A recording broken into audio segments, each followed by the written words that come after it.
Sir पीछे ले लो। अरे रुक जाओ sir.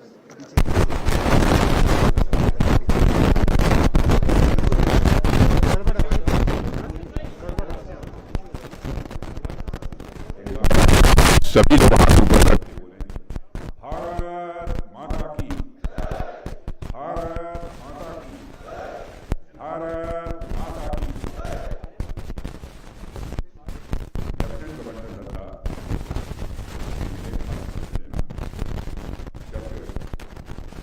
Mohammad Jafar Hakoom, chairman and the chief executive councillor LASTC Kargil, Shri Haji Mohammad Hanifa, member of parliament Ladakh, general Dheeraj Seth, chief of army staff, lieutenant general Prateek Sharma, GOC in C, northern command, Shri Ashish Kundra, chief secretary Ladakh, lieutenant general Madan Raj Pandey, GOC 14 corps, air marshal Ashish Singh, senior air staff officer, western air command, यहाँ मौजूद सभी अधिकारीगण, जवानों और उनके परिवारजन, मेरे प्यारे NCC के कैडेट्स एवं छात्रों, डिस्टिंग्विश्ड गेस्ट, मीडिया के मित्रों, देवियों व सज्जनों, सर्वप्रथम मैं कारगिल दिवस के अवसर पर भारत माता के उन जाबाज सपूतों को नमन करता हूं जो मातृभूमि की रक्षा के लिए अपने प्राणों की आहुति देने में पीछे नहीं हटे। मैं ऑपरेशन विजय की सफलता के 26 वर्ष पूरे होने पर समस्त देशवासियों को भी हार्दिक बधाई देता हूं। साथियों, कारगिल भारत माता के मुकुट में जुड़े हुए किसी हीरे के समान है और आज द्रास में कारगिल की इस वीर भूमि पर आप सभी सैनिकों के बीच उपस्थित होकर मैं जिस गर्व की अनुभूति कर रहा हूं उसे मैं शब्दों में बयां नहीं कर सकता हूं। साथियों, जो तिरंगा आज इस मेमोरियल पर इतनी शान के साथ लहरा रहा है, इसकी आन बान और शान की एक बहुत बड़ी कीमत है। आज से ठीक 27 वर्ष पहले 1999 की जुलाई में हमारी मातृभूमि पर कायरतापूर्ण और कुटिल हमला हुआ था। पाकिस्तान ने अपनी सेना के घुसपैठियों के माध्यम से छल बल और धोखे का सहारा लेते हुए हमारी चोटियों पर कब्जा कर लिया था। ये वो चोटियां थीं जो सर्दियों में खाली रहती थी और दुश्मन ने उसी संधि काल का फायदा उठाया।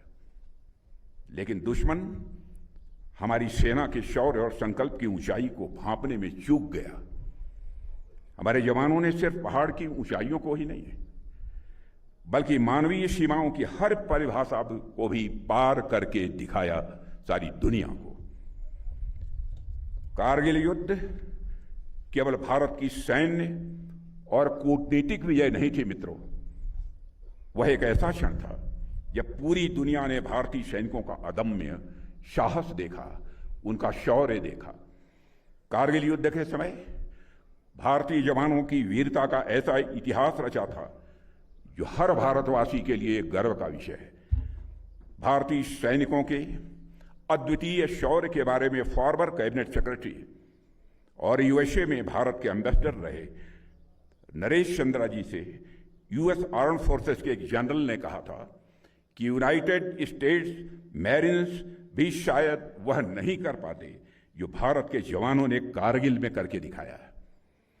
उस जनरल ने कहा था कि गोलियों के बौछार के बीच पहाड़ पर चढ़ते जाना, अपने सामने अपने साथियों को शहीद होते हुए देखना, फिर भी बिना रुके शिखर पर पहुंचकर दुश्मन से आमने सामने की लड़ाई लड़ना, ऐसा असाधारण शौर्य केवल भारतीय सैनिक ही दिखा सकता है।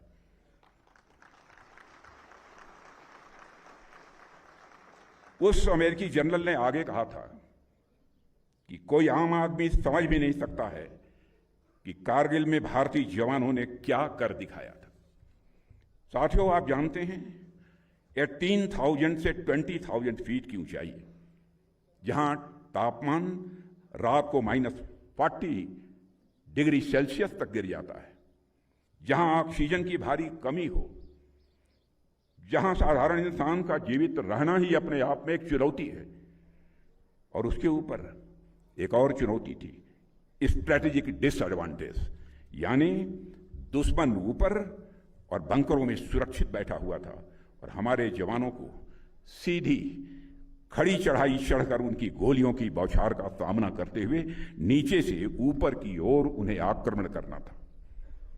मिलिट्री साइंस की हर किताब में यह एक असंभव सा ऑपरेशन था, लेकिन हमारे जवानों के शौर्य के सामने हर किताबी ज्ञान छोटा पड़ गया।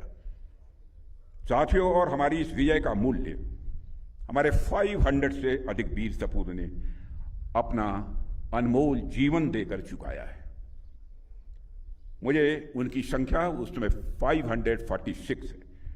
मुझे अच्छे से याद है कि उस दौर में जब हमारे बलिदानियों के पार्थिव शरीर तिरंगे में लिपटे हुए उनके गांव और शहरों में पहुंच रहे थे, तो उस समय जो करुणा और गौरव का मिला जुला भाव भरा था, वो कभी भुलाए नहीं भूला जा सकता है।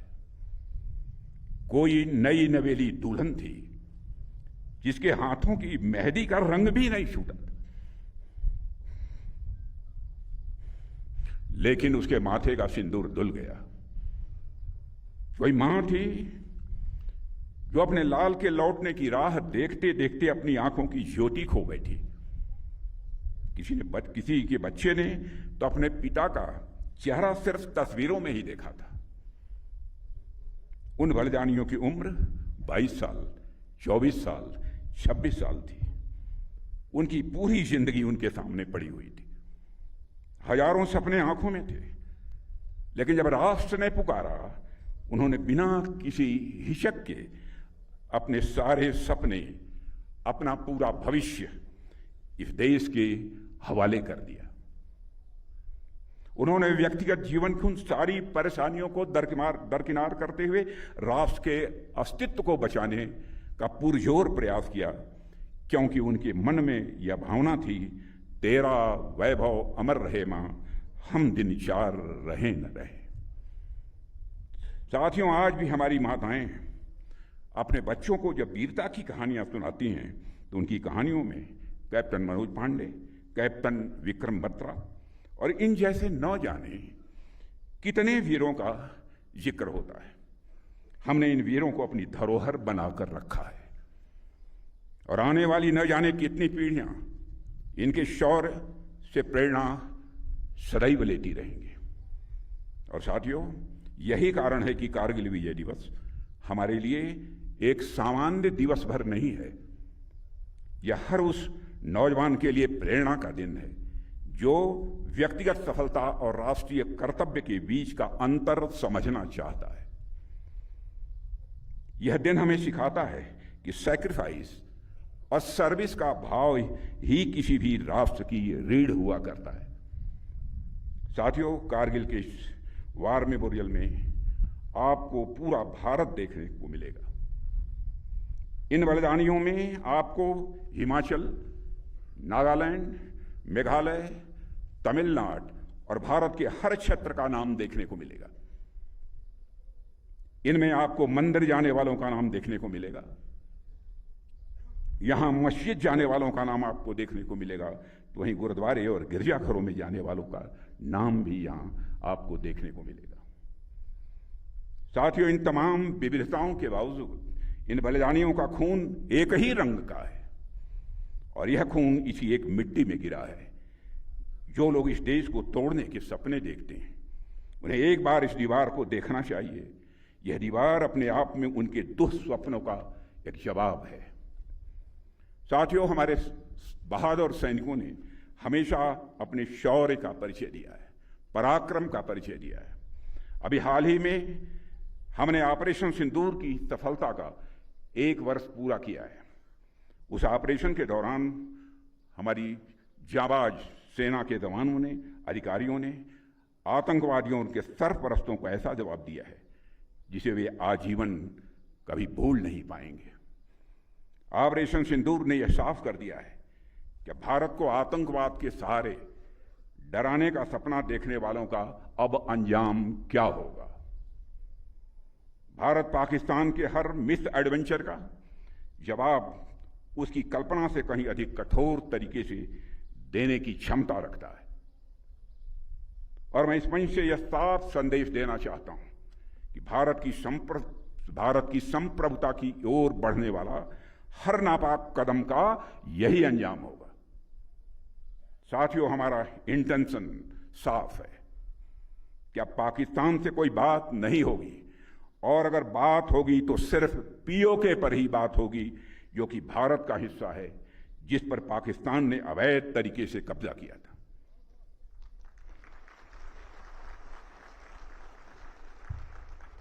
साथियों, पाकिस्तान ने इस समय आतंकवाद को अपनी सरकारी नीति का एक हिस्सा बना लिया है, और वहां पर मिलिट्री और मिलिटेंट्स के बीच का फर्क पूरी तरह से समाप्त हो चुका है।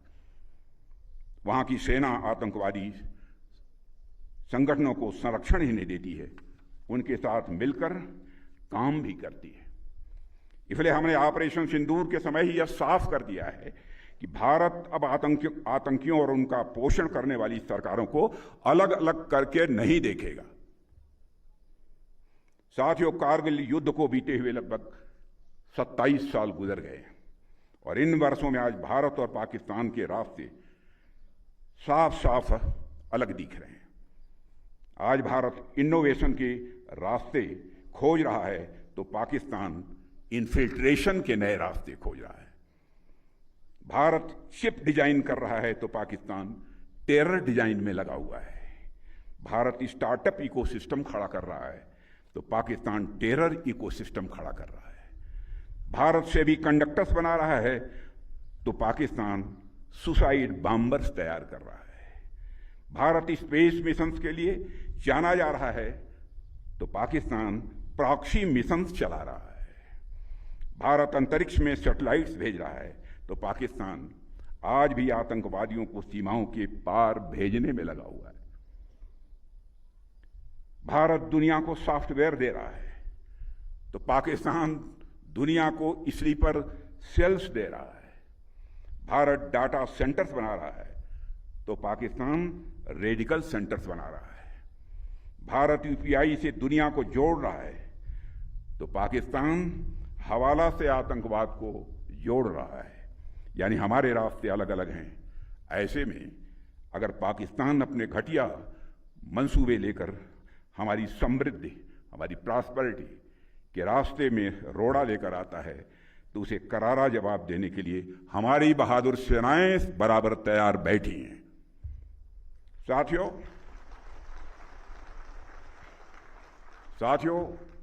आजकल आप देख रहे होंगे दुनिया के अनेक क्षेत्रों में इस समय कॉन्फ्लिक्ट्स चल रहे हैं। कई जगहों पर कई वर्षों से युद्ध चल रहा है। मिडिल ईस्ट और रशिया यूक्रेन में चल रहे कॉन्फ्लिक्ट भी वर्षों से चल रहे हैं। ऐसे लंबे संघर्ष केवल सेनाओं की ही नहीं, बल्कि पूरे समाज और पूरे राष्ट्र की क्षमता, उसके धैर्य और उसके संकल्प की भी ये परीक्षा लेते हैं। आज भारत के पास एक कैपेबल और प्रोफेशनल आर्म फोर्स है, जिन पर हमें नाज है, और इसके साथ साथ हमारे पास विभिन्न रिजर्व फोर्सेस तथा अन्य सहयोगी व्यवस्थाएं भी हैं। लेकिन मेरा फिर भी मानना है कि राष्ट्रीय सुरक्षा केवल वर्दीधारी सैनिकों की जिम्मेदारी नहीं बनती है, बल्कि 140 करोड़ से अधिक जो हमारे देशवासी हैं, इन देशवासियों का यह सामूहिक दायित्व है। प्रत्येक नागरिक के भीतर राष्ट्र प्रथम का भाव, अनुशासन और कर्तव्य निष्ठा सदैव जागृत रहनी चाहिए। मैं नहीं कह रहा कि हर नागरिक को सैनिक बनाना है, लेकिन हर नागरिक में सैनिक जैसी चेतना अवश्य ही हमको जगानी है, और यह होनी भी चाहिए। यदि कभी राष्ट्र ऐसी परिस्थिति का सामना करे जहां देश को अपने नागरिकों के प्रत्यक्ष या अप्रत्यक्ष सहयोग की आवश्यकता हो, तो प्रत्येक भारतीय मानसिक रूप से, नैतिक रूप से और जरूरी ट्रेनिंग के साथ साथ राष्ट्र की रक्षा के लिए आगे आने को सदैव तैयार है। जिस तरह से हर सैनिक पहले एक भारतीय होता है, उसी तरह प्रत्येक भारतीय के भीतर भी एक सैनिक का साहस, एक सैनिक का अनुशासन और राष्ट्रभक्ति सदैव यह जीवित रहनी चाहिए। साथियों, अभी कुछ ही दिन पहले दिल्ली में नेशनल वार मेमोरियल से मैंने शौर्य विजय यात्रा को हरी झंडी दिखाई थी। वो राइडर्स अपने साथ नेशनल वार मेमोरियल की पवित्र मिट्टी का एक कलश लेकर आए और आज वही मिट्टी कारगिल वार मेमोरियल पर अर्पित हो रही है। मुझे लगा कि जब आप सभी राइडर्स इतनी लंबी बाइक रैली करके यहां कारगिल में आ सकते हैं तो मैं भला इस अवसर पर यहां कैसे न आता। आपकी यह बाइक रैली भी उसी एकता की भावना की प्रतीक है। आपकी बाइक रैली भी उसी एकता की भावना की प्रतीक है जिस भावना को हमारे सैनिक अपने अंदर धारण किए हुए होते हैं।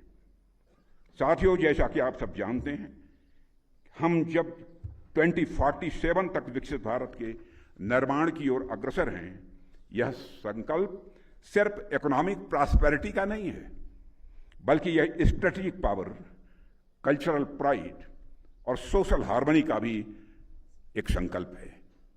और यह संकल्प तभी सिद्ध होगा जब राष्ट्र निर्माण के हर क्षेत्र में हम सब कारगिल के शहीदों जैसी निष्ठा और कर्तव्य परायणता का परिचय देंगे। साथियों, हमारी सरकार हमारे प्रधानमंत्री श्री नरेंद्र मोदी जी के नेतृत्व में राष्ट्र की सुरक्षा को सर्वोच्च प्राथमिकता दे रही है। कारगिल युद्ध ने हमें सिखाया था कि हमें अपनी सीमाओं पर हर मौसम में, हर परिस्थिति में हमेशा सजग रहना होगा और इसलिए हमने न केवल अपनी सीमाओं पर बुनियादी ढांचे को ही मजबूत किया है, बल्कि अपनी सैन्य ताकत को भी समय के अनुसार जितना आधुनिकतम बना सकते थे बनाया है और इसे और आधुनिकतम बनाने का सिलसिला आगे भी ये जारी रहेगा। चाहे वह श्रद्धेय अटल बिहारी जी वाजपेयी के समय शुरू की गई स्ट्रेटेजिक रोड प्रोजेक्ट्स की बात हो या आज सीमाओं पर बन रहे टनल्स और ब्रिजेज की, हमने हर वो काम किया है जो हमारे जवानों की ऑपरेशनल इफिशिएंसी को वो बढ़ा रहा है। आज हम न केवल जमीन पर बल्कि स्पेस और साइबर डोमेन में भी उतने ही सक्षम हैं। आत्मनिर्भर भारत के तहत साथियों, हम रक्षा उत्पादन में आत्मनिर्भरता की ओर तेजी से आगे बढ़ रहे हैं। साथियों, चूंकि मैं कारगिल में हूं तो मुझे इसी संदर्भ में परमवीर चक्र विजेता लेफ्टिनेंट मनोज कुमार पांडे की पंक्तियां याद आ रही हैं। उन्होंने एक बार कहा था, अगर मौत मेरे पूरे कर्तव्य को पूरा करने से पहले आ गई तो मैं कसम खाता हूं कि मैं मौत को ही मार दूंगा। यह वाक्य अपने आप में यह दिखाता है कि हमारे सैनिक अपने कर्तव्य के सामने मौत को भी कुछ नहीं समझते। इसी तरह कैप्टन विक्रम बत्रा ने भी कहा था, तिरंगा लहरा कर आऊंगा या उसमें लिपट कर आऊंगा, पर आऊंगा जरूर आऊंगा। साथियों, लोग मुसीबतों से बचते हैं, परेशानियों से लोग भागते हैं, किसी भी खतरे से जल्द बाहर निकलना चाहते हैं, लेकिन कैप्टन विक्रम बत्रा ने एक चोटी पर कब्जा करने के बाद कहा था, ये दिल मांगे मोर, यानी रुक कर बैठ जाना हमारे जवानों की यह फितरत नहीं है। सारी दुनिया को यह समझ लेना चाहिए, हमारे पड़ोसी को भी समझ लेना चाहिए। और आज यही भावना हमारी रक्षा नीति में भी पूरी तरह से स्पष्ट रूप से दिखती है। जब हमारी सरकार बनी थी तो भारत 65 से लेकर 70% डिफेंस इक्विपमेंट्स इंपोर्ट करता था, लेकिन आज इसके ठीक विपरीत हम 65% डिफेंस इक्विपमेंट भारत में ही मैन्युफैक्चर कर रहे हैं। लेकिन साथियों, देश का रक्षा मंत्री होने के नाते मैं आप सबको आश्वस्त करना चाहता हूं और प्रधानमंत्री जी का जैसा हमारा संकल्प है उस आधार पर भी आश्वस्त करना चाहता हूं, लेकिन हम यहीं रुकेंगे नहीं। आज हमारे सैनिकों के पास indigenously developed air defence control system Akashteer है। हमने नेक्स्ट जनरेशन आकाश मिसाइल बना ली है। हमारे पास Pinaka multi barrel rocket launcher है। Air to air missile Astra है। प्रचंड और ध्रुव जैसी स्वदेशी हेलीकॉप्टर हैं, तेजस लड़ाकू विमान है, अर्जुन टैंक है और आधुनिक ड्रोन तथा काउंटर ड्रोन सिस्टम है। भारत का पहला स्वदेशी एयरक्राफ्ट कैरियर INS विक्रांत भी भारतीय नौसेना में शामिल हो गया है। लेकिन अभी भी ये दिल मांगे मोर, हम इतने पर नहीं रुकेंगे। आगे भी हम भारत में ही अधिक modern weapons, next generation fighter aircraft, submarines और मिसाइल्स बनाने के लिए कार्य करते रहेंगे। लेकिन साथियों, सिर्फ सरकार के प्रयास से ही यह पर्याप्त नहीं है। राष्ट्र की सुरक्षा सिर्फ सीमाओं पर तैनात जवानों का काम नहीं है, यह हर नागरिक का कर्तव्य है। और कारगिल ने हमें दिखाया है कि जब देश पर संकट आया तो जाति, धर्म, क्षेत्र और भाषा की सारी दीवारें अपने आप ढह गईं। यह भावना, यह एकता हमारी सबसे बड़ी ताकत है। साथियों, मैं सरकार की तरफ से यह आश्वस्त करना चाहता हूं कि भारत के सैनिकों का कल्याण और हमारे राष्ट्र की सुरक्षा हमारी सबसे पहली यह प्राथमिकता है। वह समय गया जब दिल्ली में बैठे हुए लोग सेना को प्राथमिकता नहीं देते थे। आज दिल्ली में भी वैसे लोग बैठे हुए हैं जो भारत की सुरक्षा के लिए सेना को घर में घुसकर मारने की भी खुली छूट दे देते हैं। ऐसा नहीं है कि हमारी सेना के पास पहले यह क्षमता नहीं थी, पहले भी थी। हमारी सेना पहले भी इतनी शक्तिशाली थी, बस कमी थी तो एक पॉलिटिकल विल पावर की, एक राजनीतिक इच्छा शक्ति की कमी थी। और मैं आप लोगों को यहां इस मंच से विश्वास दिलाना चाहता हूं साथियों कि केंद्र सरकार की पॉलिटिकल विल पावर, राजनीतिक इच्छा शक्ति में कोई कमी न है, न भविष्य में कोई कमी आने पाएगी। सरकार पूरी तन्मयता से अपनी सेना के साथ खड़ी है। देश की जनता और देश की संसद अपने सैनिकों पर पूरा भरोसा करती है।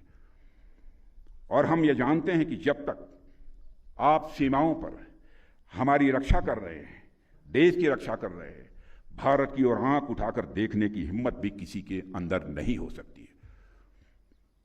साथियों, केवल कारगिल ही नहीं है, बल्कि आजादी के बाद से आज तक जब जब इस राष्ट्र के सामने चुनौती आई है, तब तब आप जैसे वीर सैनिकों ने अपने अदम्य साहस, अनुशासन और सर्वोच्च बलिदान से भारत का गौरव विश्व पटल पर और अधिक ऊंचा किया है।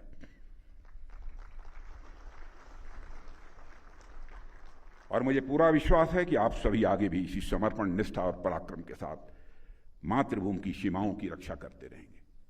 यह देश सदैव आपका ऋणी रहेगा। इन्हीं शब्दों के साथ मैं आप सभी को ऑपरेशन विजय की गौरव गाथा और कारगिल विजय दिवस की वर्षगांठ पर हार्दिक बधाई और शुभकामनाएं देते हुए अपना निवेदन यहीं समाप्त करता हूं। बोलिए भारत माता की, भारत माता की, भारत माता की। बहुत बहुत धन्यवाद। आपके ओजस्वी उद्बोधन के लिए बहुत बहुत आभार। कृपया मंच पर ही बने रहे मान्यवर। मैं माननीय रक्षा मंत्री जी से आग्रह करता हूं, कृपया मंच पर बने रहें। अब थल सेनाध्यक्ष महोदय द्वारा टाइगर हिल, बत्रा टॉप, तोलोलेंग, गन हिल एवं पिंपल की युद्ध भूमि की